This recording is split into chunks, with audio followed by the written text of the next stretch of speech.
రత్నవర్ణుడు ధవళవర్ణుడైన యేసుక్రీస్తు ప్రభు నామములో అందరికీ వందనములు. ఇప్పుడు మనం చదువుకునే వాక్యం ఆదికాండం 49వ అధ్యాయం 8-15 వరకు. యోధా నీ సహోదరులు నేను స్తుతించెదరు, నీ శత్రువుల మెడ మీద ఉండును, నీ తండ్రి కుమారులు ఎదుటి సాగిలు పడుదురు. యోధా కొదమ సింహం, నా కుమారుడా నువ్వు పట్టిందాన్ని తినవచ్చితివి.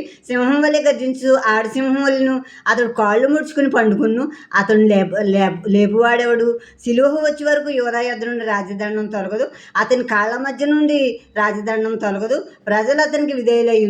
ద్రాక్షావల్లికి తన గాడిదను, ఉత్తమ ద్రాక్షావల్లికి తన గాడిద పిల్లను కట్టి, ద్రాక్షారసంలో తన బట్టలను, ద్రాక్షాల రక్తంలో తన వస్త్రములను ఉదుగును. అతని కన్నులు ద్రాక్షారసం చేత ఎర్రగాను, అతని పళ్ళు పాల చేత తెల్లగాను ఉండును. జబూలోను సముద్రపు రేవున నివసించును, అతడు వాడలకు రేవుగా ఉండును. అతని పొలిమేర సీదోను వరకు నుండును.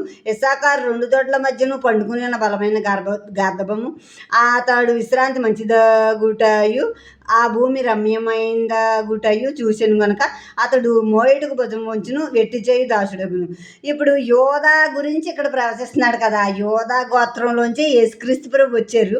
ఇప్పుడు యోధా స్తుతి నొందుతాడంటే యోధా అతని కొడుకు యోధా కాదు, ఇప్పుడు అందులోంచి వచ్చిన ఆ గోత్రంలో పుట్టిన యేసుక్రీస్తు ప్రభు స్తుతి నొందుతున్నారు. ఇప్పుడు మన అందరం స్తుతించేది యేసుక్రీస్తు ప్రభునే కదా.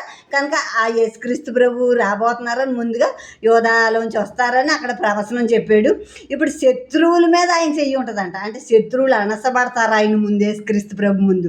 అలాగని చెప్పి ఆయన యోధా గోత్రపు సింహం అని ప్రకటనలు 5:5 ఉంది.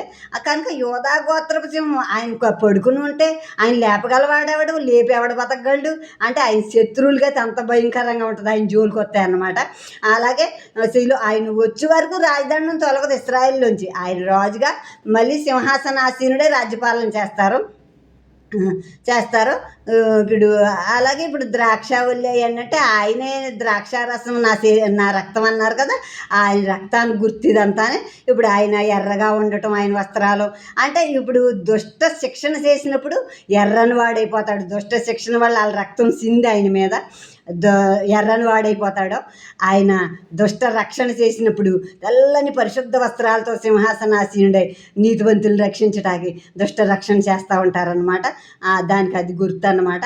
ఇప్పుడు జబూలేను సముద్ర ఒడ్డున నివసించే అతను అని ఇక్కడ ప్రవశించాడు. ఇస్సాకారు అయితే బలమైన అంటే గాడిద లాంటి వెట్టి సాకిరీలు చేస్తాడని అతని గురించి అక్కడ ప్రవశించాడు. ఆమె